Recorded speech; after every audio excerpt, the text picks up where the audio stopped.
اعوذ باللہ من الشیطان الرجیم بسم اللہ الرحمن الرحیم الحمدللہ الاول بلا اول کانا قبلہ والآخر بلا آخر یکونا بعدہ کاثرت عن رؤیتہ ابصار الناظرین وعجزت نعتہ اوہام الواصفین وصلی اللہ علی اشرف الانبیاء والمرسلین وخاتم النبیین ابی القاسم محمد وآلہ الطیبین الطاہرین المعصومین الشرفاء الذین اذهب اللہ عنہم الرجس وطہرہم تطہیرا صلوات وَلَعْنَةُ الدَّائِمَةُ عَلَىٰ أَعْدَائِهِمْ أَجْمَعِينَ مِنْ يَوْمٍ هَذَا إِلَىٰ قِيَامِ يَوْمِ الدِّينِ أَمَّا بَعْدُ فَقَدْ قَالَ اللَّهُ سُبْحَانَهُ وَتَعَالَىٰ فِي مُحْكَمِ كِتَابِهِ الْمَجِيدِ وَفُرْقَانِ الْحَمِيدِ وَقَوْلَهُ الْحَقُّ وَهُوَ أَصْدَقُ الصَّادِقِينَ بسم اللہ الرحمن الرحیم انما یرید اللہ لیذہب عنکم الرجس اہل البیت ویطہرکم تطہیرا صلوات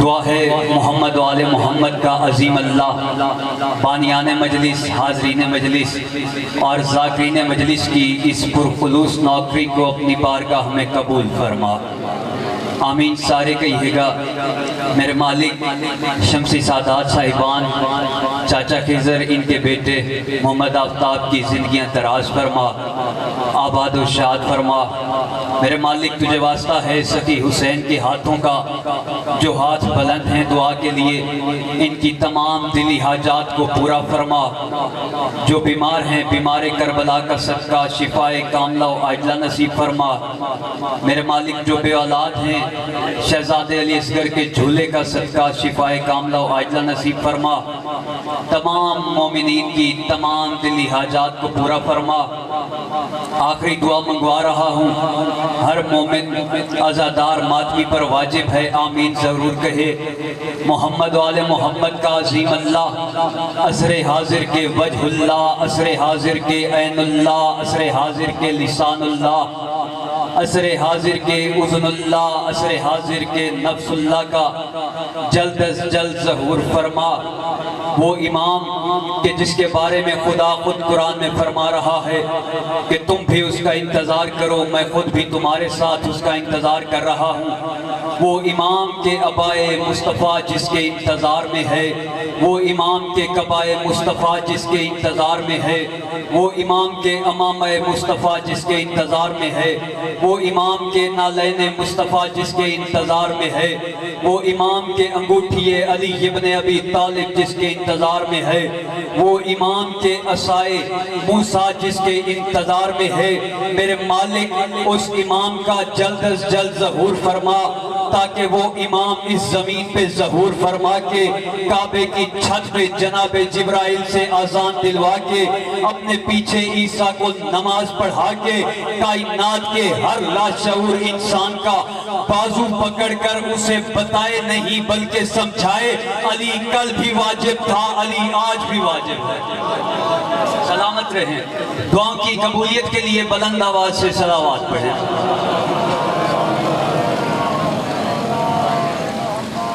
اجازت ہے ذکر کا آغاز کیا جائے انتہائی کم پڑھنا ہے میں نے بلکہ اپنے وقت سے بھی پہلے ممبر اپنے بھائیوں کے حوالے کر دوں گا ملتان سے سفر کیا ہے آپ کے چہروں کی زیارت کے لیے 2 سے 3 جملے پڑھنے ہیں اور امید کرتا ہوں قدردان لوگ بیٹھے ہیں پڑھے لکھے لوگ تشریف فرما ہیں میری حوصلہ افزائی ضرور کیجیے گا میں بلا تاخیر ایک لمحہ بھی آپ کا ضائع کیے بغیر اپنی آج کی مجلس کا آغاز ایک جملے سے کرتا ہوں۔ ماہ ربیع الاول کا مہینہ ہے، میں ایک جملہ آپ کی خدمت میں عرض کرنے لگا ہوں۔ آج کی میری اس مجلس کا عنوان وہ محمد ہے جو اللہ کا خلیل نہیں بلکہ اللہ کا حبیب ہے۔ جنہیں سمجھ ہے بولنا میرے ساتھ، جملہ تھوڑا مشکل تھا لیکن میں سمجھا دیتا ہوں۔ خلیل اور حبیب میں فرق کیا ہے؟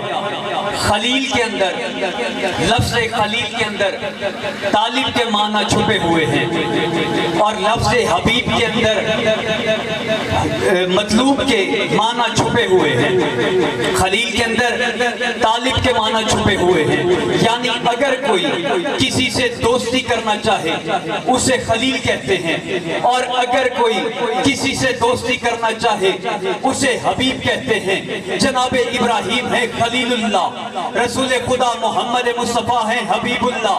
فرق کیا ہے ابراہیم اور خلیل میں؟ ابراہیم خلیل میں، محمد مصطفیٰ میں فرق کیا ہے؟ میرے شیعہ سنی دوستان، میں فرق عرض کرنے لگا ہوں۔ جو اللہ سے دوستی کرنا چاہے اسے خلیل کہتے ہیں، جس سے اللہ دوستی کرنا چاہے اسے محمد حبیب کہتے ہیں۔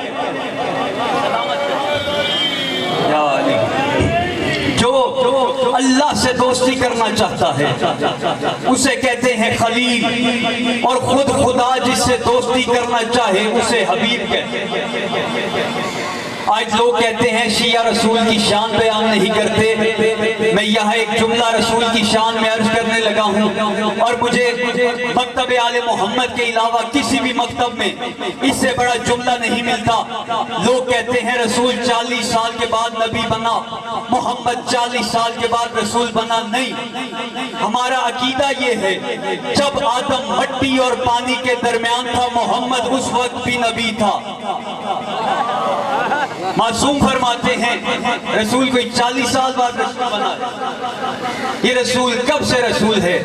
معصوم فرماتے ہیں آدم کی تخلیق سے کئی ہزار لاکھ سال قبل اللہ نے اس نور کو خلق کیا۔ اس مقدس ترین نور کو خلق کرنے کے بعد خدا نے مقدس ترین حجابوں میں رکھ دیا۔ 12 حجابوں میں یہ نور اللہ کی تسبیحیں پڑھتا رہا۔ 12,000 سال تک یہ نور حجاب قدرت میں رہا، جہاں سبحان ربی الاعلیٰ کی تسبیحیں پڑھتا رہا۔ 11,000 سال تک یہ نور حجاب رفت میں رہا، جہاں سبحان ربی الاعلیٰ کی تسبیحیں پڑھتا رہا۔ 10,000 سال تک یہ نور حجاب منت میں رہا، جہاں سبحان ذی العرش العظیم کی تسبیحیں پڑھتا رہا۔ 12 حجابوں میں یہ نور خدا کی تسبیحیں پڑھتا رہا، خدا کی عبادت کرتا رہا۔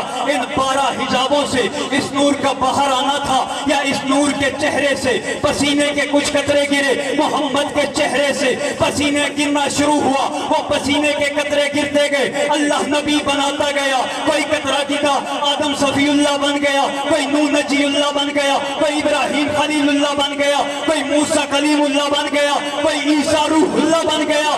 جاہل تو کہتا ہے تجھ میں اور محمد میں فرق کوئی نہیں ہے، عقل کا علاج کر، تیرا پسینہ گرے بیماریاں بنتی ہیں، محمد کا پسینہ گرے یوسف جیسے حسین بنتے ہیں۔ سلامت رہے یا علی، مولا کسی کمینے کا محتاج نہ فرمائے۔ تیرا پسینہ گرے بیماریاں بنتی ہیں، وہاں پہ ڈاکٹر نوٹس لگا دیتے ہیں، اور مقابلہ اس نبی کا کرتا ہے جس کے پسینے سے یوسف جیسا حسین بنا ہے۔ آؤ ہم آل محمد والے تمہیں بتائیں کہ یہ کائنات، یہ دنیا، یہ آسمان، یہ سورج، یہ ساری چیزیں خلق کیسے ہوئے؟ معصوم فرماتے ہیں خلق اللہ العرش، اللہ نے عرش کو خلق کیا۔ کس طرح سے؟ من العرق ید محمد، من العرق راس محمد، اللہ نے محمد کے سر کا پسینہ لیا، آسمان بنا دیا۔ اللہ نے محمد کے سر سے پسینہ لیا، یہ آسمان خلق کیا۔ پھر اللہ نے محمد محمد کی پیشانی سے پسینہ لیا نبی بنا دیے، پھر اللہ نے محمد کے ہاتھوں سے پسینہ لیا اور یہ ملائکہ بنا دیے، پھر اللہ نے محمد کے قدموں سے پسینہ لیا اور یہ زمین بنا دی۔ یہ زمین محمد کے قدموں میں آنے والے پسینے کا صدقہ ہے، اور یہی صدقہ لوگ کھا کے، خود امتی کھا کے رسول خدا کی شان گھٹاتے ہیں۔ میں کہتا ہوں تم کہتے ہو کہ اللہ کے علاوہ کسی کے نام پہ مانگنا شرک ہے، کسی کے نام کا صدقہ مانگنا بدعت ہے۔ یہ جو تو رزق کھا رہا ہے یہ کسی اور کا نہیں، یہ محمد کا صدقہ کھا رہا ہے۔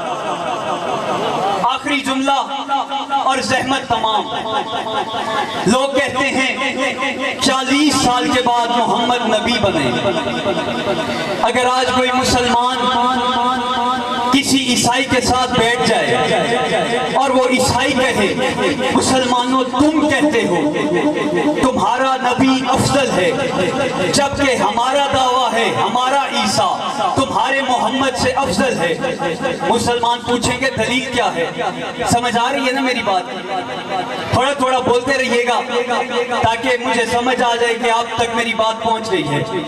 اگر کوئی عیسائی مسلمان سے کہے تم کہتے ہو تمہارا نبی افضل، ہمارا دعویٰ ہے ہمارا نبی افضل، مسلمان پوچھیں گے تیرے پاس دلیل کیا ہے؟ وہ کہے گا دلیل تمہارے قرآن میں موجود ہے، تمہارا قرآن کہتا ہے کہ ہمارے عیسیٰ نے 3 دن کی عمر میں ماں کی گود میں یہ کہا تھا میں اللہ کا نبی ہوں اور میں علم لے آیا ہوں، میں کتاب کا علم لے آیا ہوں، میں اللہ کا نبی ہوں۔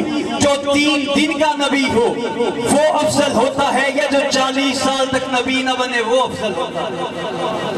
خدا کی قسم مسلمان خاموش ہو جائیں گے، دلیل ہی کوئی نہیں۔ وہ یہی سوال کریں گے کہ 3 دن کا نبی افضل ہوتا ہے یہ 40 سال کا؟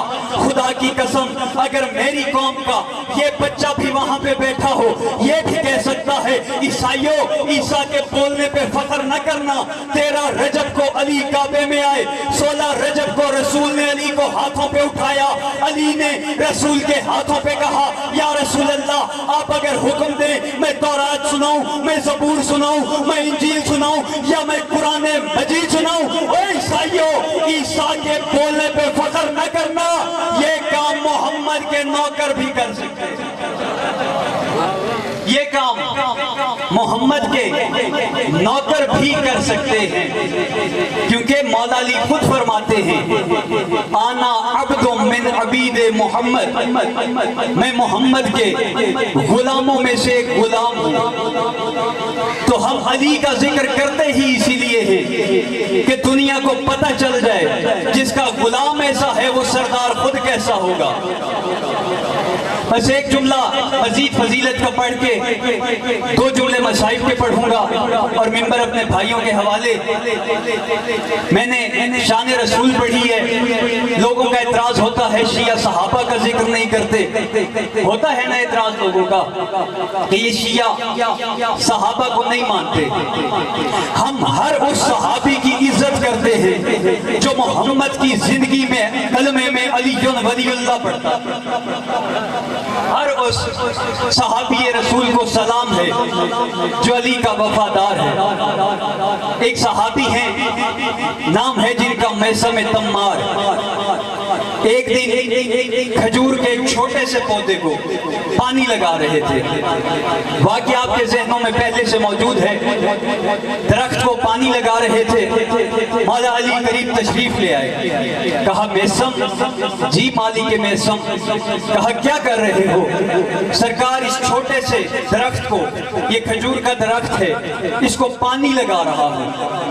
علی نے فرمایا میثم جس درخت کو تو پانی لگا رہا ہے اسی پر تجھے سولی دیا جائے گا، اسی پر تجھے لٹکایا جائے گا۔ میثم پوچھتے ہیں سرکار میرا قصور کیا ہے؟ فرمایا تیرا قصور یہ ہے لوگوں کو تیری سیرت میں علی ولی اللہ نظر آتا ہے۔ سید دعا کیجئے گا تیری سیرت میں لوگوں کو علی ولی اللہ نظر آتا ہے، یہی وجہ ہے ابن زیاد ملعون میری ولایت کی وجہ سے تجھے پھانسی دے دے گا۔ اور مولا نے ایک بات ارشاد فرمائی، ایک پیشون گوئی کی، فرمایا میسم جب تجھے قتل کیا جائے گا، قتل کرنے سے پہلے ابن زیاد ملعون تیری زبان کاٹے گا۔ بیٹھ گئی میسم کے ذہن میں وہ بات۔ اب میسم نے کیا کیا؟ اس درخت کو اکھاڑ دیا نہیں، بلکہ اس کی اس طرح حفاظت کی جیسے ایک ماں اپنے چھوٹے بچے کی حفاظت کرتی ہے۔ روز جناب میسم اس درخت کے قریب آتا، روز قریب آ کے اس کو پانی دیتا، اس کی حفاظت کرتا اور اسے کہتا اے درخت جلدی جلدی جوان ہو جا تاکہ میرے مولا کا فرمان پورا ہو جائے۔ آخری جملہ فضیلت کا میرا ساتھ دیجئے گا، اے درخت جلدی جلدی جوان ہو جا تاکہ میرے مولا کا فرمان پورا ہو جائے، مجھے تجھ پر سولی دے دی جائے۔ بس ایک دن وہ دن قریب آیا، وہ درخت جوان ہوا، ادھر سے ابن زیاد ملعون کا دور آیا۔ اس نے میسم کو دربار میں بلایا، میسم دربار میں آیا، اس نے کہا میسم، کہا کیا ہے؟ کہا علی کو چھوڑ دے۔ کہا کیوں چھوڑ دوں؟ اس نے کہا اگر تو علی کو چھوڑ دے گا میں تجھے زندہ چھوڑ دوں گا۔ میسم کے چہرے پہ جلال آیا، جلال میں آگے فرماتے ہیں بکواس بند کر، میسم اس زندگی پہ لعنت کرتا ہے جس میں علی نہیں۔ میسم اس زندگی پہ لعنت کرتا ہے جس میں علی نہیں۔ اس نے کہا اگر تو علی کو نہیں چھوڑے گا پھر میں ایک کام کروں گا، میں تیرے ہاتھ کاٹوں گا، میں تیرے پاؤں کاٹوں گا، میں تیری آنکھیں نکالوں گا، میں تیرے کان کاٹوں گا۔ میسم نے کہا تو جو مرضی کاٹ، لیکن میرے علی نے مجھ سے فرمایا تھا ابن زیاد تجھے قتل کرنے سے پہلے تیری زبان بھی کاٹے گا۔ ابن زیاد نے کہا ٹھیک ہے، میں تیرے ہاتھ کاٹوں گا، میں تیرے پاؤں کاٹوں گا، میں تیرے کان کاٹوں گا، میں تیری آنکھیں نکالوں گا، لیکن میں علی کا قول پورا ہونے نہیں دوں گا، میں تیری زبان نہیں کاٹوں گا۔ میسم کے چہرے پہ پھر جلال آیا، جلال میں آگے فرماتے ہیں تقدیر کا مالک تو نہیں، تقدیر کا مالک کل بھی علی تھا، تقدیر کا مالک آج بھی علی، تقدیر کا مالک کل بھی علی تھا، تقدیر کا مالک آج بھی علی ہے۔ میرے علی نے مجھے فرمایا تھا ابن زیاد تجھے قتل کرنے سے پہلے تیری زبان بھی کاٹے گا۔ اس نے کہا سپاہیوں اس کی زبان نہیں کاٹنی، بس جناب میسم کے ہاتھ کاٹ دیے، پاؤں کاٹ دیے، کان کاٹ دیے، آنکھیں نکال دی۔ اب غور کیجئے گا یہ کیسا علی کا شیعہ ہے، آنکھیں نہیں ہے پھر بھی دیکھ رہا ہے، ہاتھ نہیں ہے پھر بھی ہلا رہا ہے، پاؤں نہیں ہے پھر بھی جنبش کر رہا ہے، کان نہیں ہے پھر بھی سن رہا ہے۔ میسم نے درخت پہ کہا اے یا ایھا الناس، اے لوگوں میرے قریب آؤ، میں تمہیں بتاؤں میرا علی عزتوں والا ہے، میرا علی عظمتوں والا ہے، میرا علی معرفت والا ہے، میرا علی شان والا ہے، میرا علی وجہ اللہ ہے، نفس اللہ ہے، عین اللہ ہے، اذن اللہ ہے، لسان اللہ ہے، کعبے کا گوہر ہے، بطول کا شوہر ہے، غازی کا بابا ہے۔ آؤ لوگوں میں تمہیں بتاؤں میرے علی نے مجھے بتایا تھا پہلے آسمان کا نام رقیہ ہے، دوسرے آسمان کا نام فنون ہے، تیسرے آسمان کا نام باریون ہے، چوتھے آسمان کا نام ظاہرہ ہے، پانچویں کا نام ظاہرہ ہے، چھٹے کا نام خالصہ ہے، ساتویں کا نام لابیہ ہے۔ میرے علی نے مجھے بتایا تھا پہلے آسمان کا رنگ پانی جیسا ہے، دوسرے آسمان کا رنگ دودھ جیسا ہے، تیسرے آسمان کا رنگ پیتل جیسا ہے، چوتھے آسمان کا رنگ چاندی جیسا ہے، پانچویں آسمان کا رنگ سونے جیسا ہے، چھٹے آسمان کا رنگ سرخ یاقوت جیسا ہے، ساتویں آسمان کا رنگ سبز یاقوت جیسا ہے۔ اور لوگوں تمہیں میں بتاؤں میرے علی نے مجھے یہ بھی بتایا تھا ساتویں آسمان کے اوپر حجاب جبروت ہے، اس کے اوپر حجاب ملکوت ہے، اس کے اوپر حجاب جبروت ہے، اس کے اوپر حجاب رفت ہے، اس کے اوپر حجاب منزلت ہے، اس کے اوپر عرش الہی ہے، اس کے اوپر جنت ماوا ہے۔ جب میسم یہ باتیں کر رہا تھا ابن زیاد نے کہا تو جتنے مرضی علی کے فضائل پڑھ، میں تیرے علی کا قول پورا نہیں ہونے دوں گا، میں آج تیری زبان نہیں کاٹوں گا۔ بس میسم کے چہرے پہ جلال آیا، آیا لوگوں میرے قریب آؤ، میں تمہیں بتاتا ہوں میرے علی نے مجھے بتایا تھا، توجہ کیجئے گا آخری جملہ، میرے علی نے مجھے بتایا تھا، میرے علی نے کہا تھا فلاں شخص کا باپ وہ نہیں وہ تھا، اس کا باپ وہ نہیں وہ تھا، اس کا باپ وہ نہیں وہ تھا۔ 7 بندوں کی اصل ولدیت میسم نے بتائی، ابن زیاد ڈر گیا، اس نے کہا کہیں یہ علی کا دیوانہ میرے اصل باپ کا نام نہ بتا دے۔ اس نے کہا سپاہیوں جلدی کرو اس کی زبان کاٹو۔ بس میسم کی زبان کٹنے کی دیر تھی، کٹی ہوئی زبان سے آواز آئی لوگوں میرا علی کل بھی سچا تھا، میرا علی آج بھی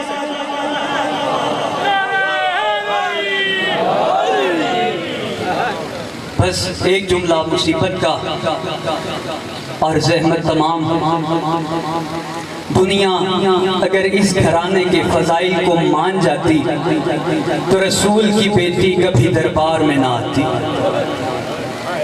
ایک جملہ پڑھنے کوشش کیجئے گا ایک آنسو آ جائے تاکہ وہ بیویاں راضی ہو جائیں جو دور سے آتی ہیں اور دیر سے جاتی ہیں۔ انکل جی ہو رہی تھی مباہلہ سے واپسی، رو رہے تھے رسول، مسکرا رہی تھی بطول۔ روتے روتے رسول نے پیچھے دیکھا، رو کے پوچھتے ہیں سیدہ میری پیاری بیٹی کیوں مسکرا رہی ہو؟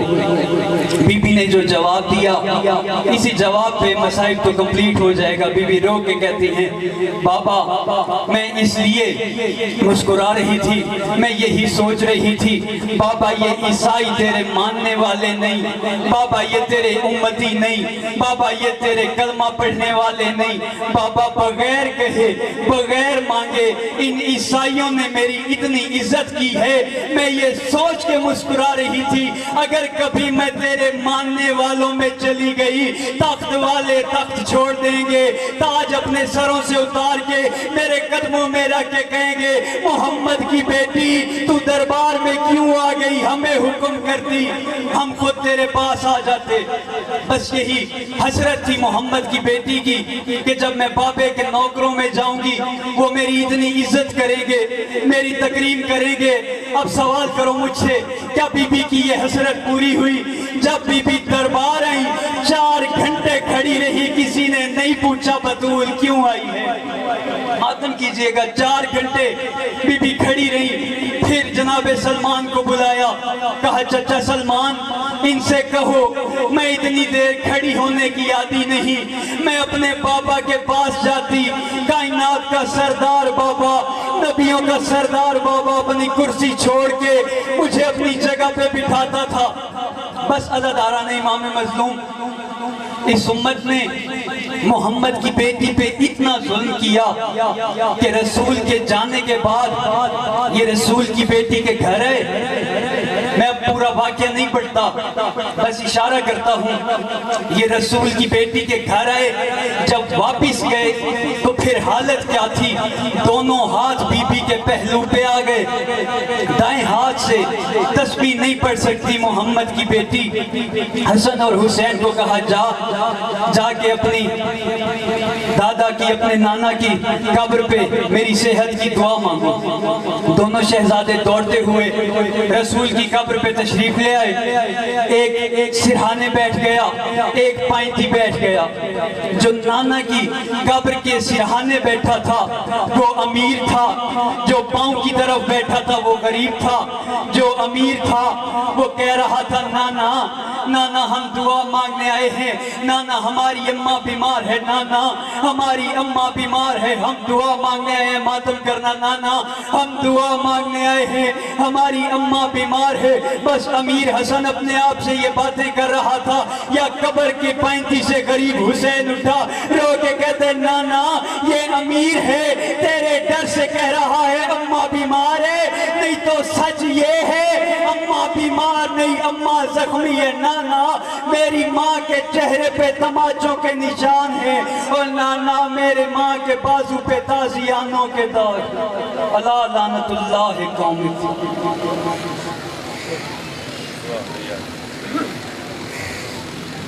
سامعین محترم، عزاداران مظلوم کربلا، ارباب اہل بیت، یہ تھے جناب ملک شاہ ظفر رضا فہیم آف ملتان، زینت ممبریں ذاکر علی و مدح علی محمد سفیر ازا، جناب مبشر حسن گنپال صاحب آف پارٹی بنگلہ۔ ان کے بعد خطیب ولایت جناب علامہ اختر عباس یزدان